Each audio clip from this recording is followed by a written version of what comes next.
Y hablemos de los miedos y las autolimitaciones. ¿Qué nos puedes decir o qué nos puedes enseñar para superar los miedos y las autolimitaciones? Hay tres sentimientos que son incluso emoción. La diferencia entre sentimiento y emoción es, la emoción es un proceso corporal y el sentimiento es la percepción consciente de eso que está ocurriendo en el cuerpo.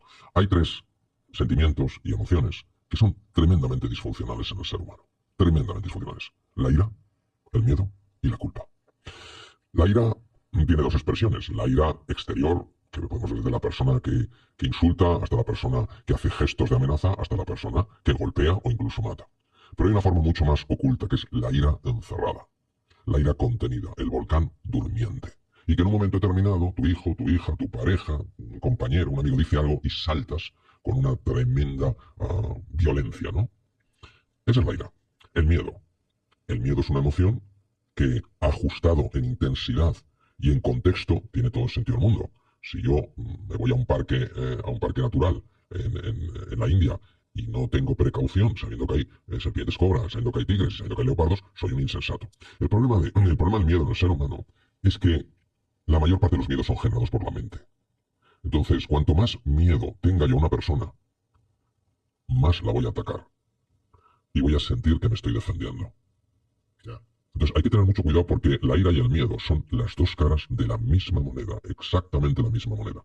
Si yo tengo ira y ataco, tengo miedo a la reacción. Si tengo miedo, para protegerme, ataco. Entonces, estas dos emociones van por uno. Y la tercera es la culpa. La culpa no tiene nada que ver, absolutamente nada que ver, con la mm, tristeza por el error cometido y la llamada al arrepentimiento.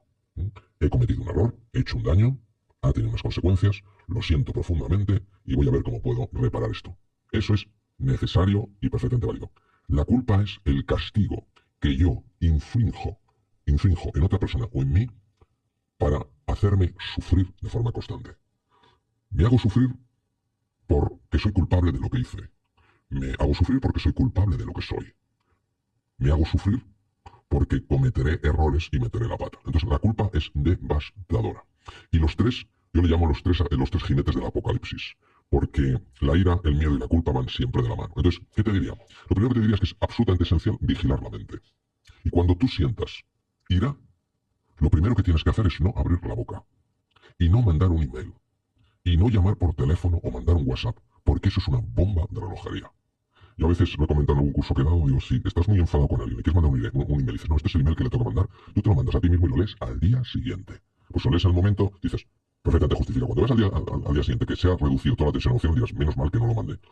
Lamentablemente, a veces, por no saber sujetar nuestra lengua, pronunciamos el discurso que más vamos a lamentar. Entonces, lo primero ante la ira es no te dejes llevar por ella. No niegues que la tienes. Porque si la intentas bloquear, la ira te va a salir por otro lado. Reconoce que tienes ira, aunque sea con tus seres más queridos. Es decir, no la bloques. En segundo lugar, no actúes en base a la ira. Tú puedes tener ira, pero tú tienes la capacidad de no responder, de no reaccionar de acuerdo a esa ira.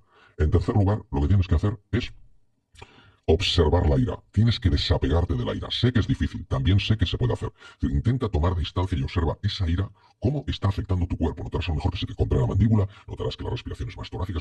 Obsérvalo. El simple distanciamiento es como si le quitara potencia a esa ira. Luego toma 3 respiraciones profundas. 1, 2 o 3. Y finalmente hazte una pregunta. ¿Qué es lo más importante aquí?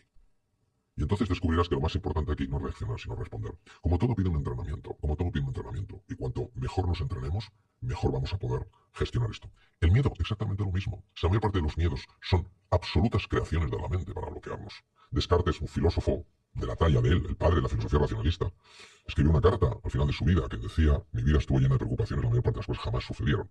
Es decir, todo lo que es la proyección de un futuro horrible, empezar a sufrir ya esos miedos son verdaderas engaños de la mente, lo que los hindúes llaman maya, ¿no? De un espejo erróneo. ¿Y qué es lo que yo recomiendo? Yo lo que recomiendo es conocer la realidad. Para conocer la realidad tenemos que dejar de juzgar y empezar a explorar.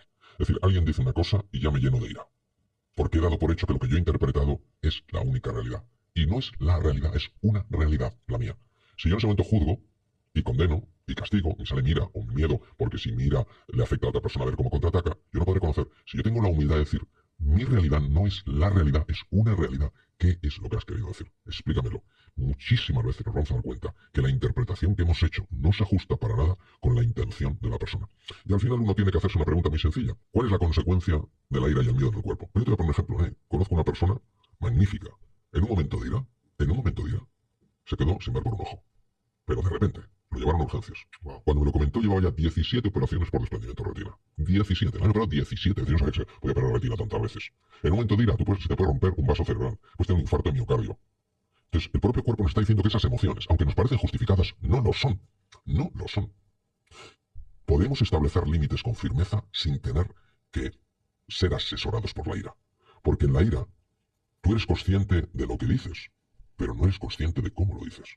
Entonces yo te diría que es un entrenamiento progresivo donde todos tenemos que ir ganando habilidad. Yo el primero, nos equivocaremos, pero aprenderemos. Ahí está también la resiliencia, de la que hablamos antes. La resiliencia es, me he equivocado, pero no me voy a castigar el resto de mi vida por haberme equivocado. ¿Qué puedo aprender de esto? Voy a volver. Y mañana lo haré mejor. Y mañana, pues, reaccionaré con menos intensidad y durante menos tiempo. Y así es como vamos ganando ese espacio que se llama libertad. De una forma u otra, a lo largo de esta interesantísima conversación, creo que lo has venido diciendo, nos has venido dando ya informaciones súper valiosas al respecto. Pero me gustaría saber si tienes algo que añadir a cómo nosotros podemos cultivar mejores relaciones interpersonales, más saludables, más trascendentes, más de impacto. ¿Cómo pudiéramos realmente mejorar nuestras relaciones interpersonales? ¿O qué añadiría a lo que nos ha comentado hasta ahora al respecto? A mí me impresionó mucho algo que leí de San Pablo. Y decía, al final, solo se os va a examinar en una asignatura, en el amor. Y yo la verdad es que me quedé muy sorprendido. Dije, oye, cantidad de cosas que te pueden examinar en la vida en el amor. Y en su canto al amor habla de la sabiduría, o no sé qué, de dominio de las lenguas, y al final el amor. Entonces vamos a profundizar un poco en esta frase, para mí, tan sumamente acertada y profunda. El amor es el antídoto natural del miedo. ¿Por qué? Porque cuando tú amas a una persona, no la tienes miedo.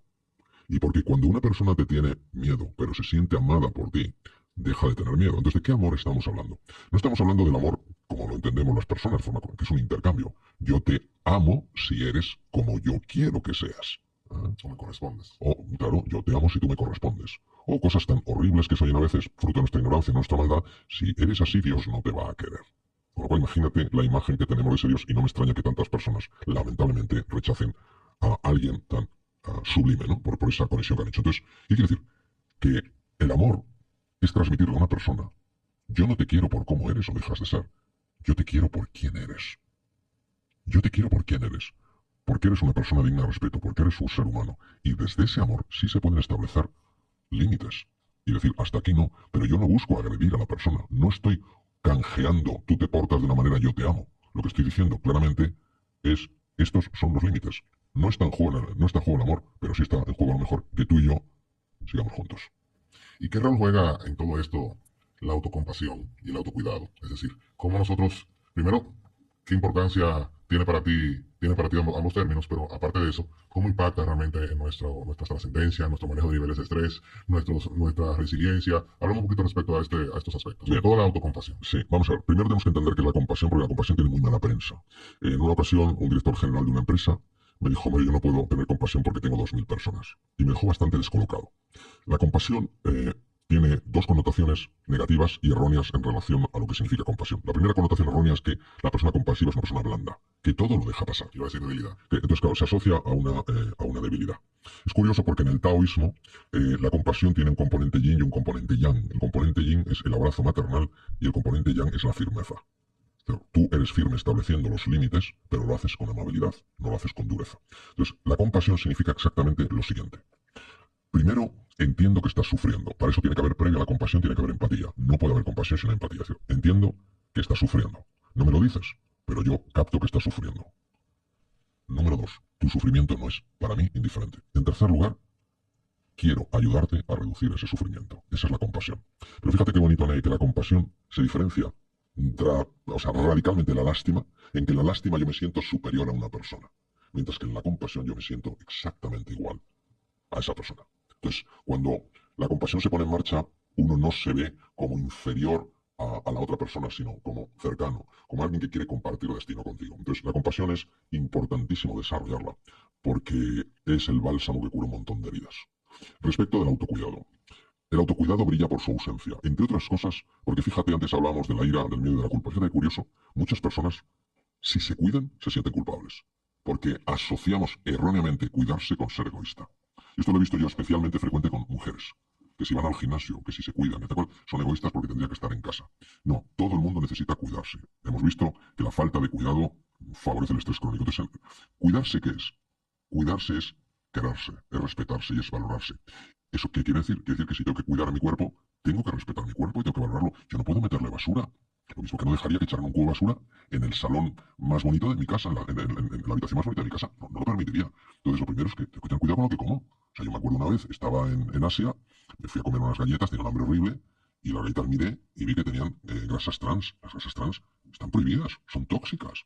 Chico, pues bueno, a la basura y me aguanto con mi hambre. Entonces, cuidado, si veo que el ejercicio físico yo lo necesito porque pierdo masa muscular, las articulaciones sufren, el corazón sufre, etcétera, cuidarse implica querer mi cuerpo, pero también cuidarse implica querer mi dimensión psicológica, mi dimensión mental. Si yo me estoy castigando constantemente, me estoy recriminando todas las cosas que hago mal, si no soy capaz de reconocerme nada de lo que hago bien, si siempre estoy acusándome y declarándome culpable, ¿dónde está ese cuidado de la mente? Me convierto en mi peor enemigo. Y luego cuidarse también es una dimensión más espiritual, más anímica. Es decir, cuidarse también implica buscar esa reconexión con el misterio, con la naturaleza, con los demás. Entonces, ¿por qué muchas veces no nos cuidamos? Primero, porque no somos realmente conscientes de las consecuencias de no cuidarse. Siempre le va a pasar al vecino. A mí esto no me va a pasar. Eso es lo primero. Y en segundo lugar, Ney, porque realmente no nos queremos. Nos aguantamos. Fíjate lo que dijo Blaise Pascal en el siglo XVII, el gran filósofo francés. Dijo, he descubierto el origen de la infelicidad del ser humano. Toma ya. Su incapacidad para mantenerse solo en una habitación. Fíjate que se han hecho estudios, esto va a ser difícil de creer, es real, donde personas han preferido recibir descargas eléctricas a quedarse solos en su habitación. Si te das cuenta hoy en día, el nivel de distracción que hay. ¿Por qué hay tanto nivel de distracción? ¿Por qué necesito distraerme cada 2 por 3? Porque me cuesta estar solo, me cuesta estar sola. Entonces yo creo que cuando nos queramos un poco más y seamos conscientes de las consecuencias beneficiosas de cuidarse y de las consecuencias negativas de no cuidarse, no lo tomamos en serio. Bueno, Mario, yo quisiera seguir eternamente con esta conversación, pero obviamente tú tienes una agenda muy ocupada durante esta visita, o sea que de mi parte te quiero dar las gracias personalmente, porque esta conversación a mí en lo personal pues me ha enriquecido mucho y me ha dotado una vez más de más herramientas para seguir adelante. Y obviamente en nombre de todas las personas que van a ver y escuchar este podcast, que estoy seguro que también te van a extender de manera mental su gratitud, que ya es un tema de lo que hemos hablado aquí. Como ya es costumbre, yo sé que de una forma u otra pues te has expuesto a él, pero te lo quiero dar dedicado. Gracias por impactar positivamente tantos cientos de miles de vidas. Pero más que eso, gracias por el privilegio de poderte llamar amigo. Con aprecio, Ney. Muchas gracias, Ney. Lo recibo con muchísimo cariño. Tuve efectivamente la suerte de poderlo leer. Te doy la enhorabuena porque en la vida alcanzar la sencillez en los mensajes de las cosas más difíciles. Es muy fácil extenderse sobre ciertas cosas, pero poderlo sintetizar de una manera directa, de una manera profunda, es un verdadero desafío y tú sin duda lo has conseguido. Y luego porque, bueno, yo he estado muy cómodo obviamente en esta conversación que hemos tenido. Primero por la calidad de tus preguntas, es decir, son preguntas profundas. Segundo porque en el libro efectivamente hablas de preguntas. Es decir, la mayor parte de las veces andamos buscando respuestas y lo que tenemos que hacernos son preguntas que no nos hemos hecho para llevarnos a explorar respuestas en sitios donde normalmente no buscamos. Excelente. De verdad, Mario, gracias por este regalo. Gracias a ti.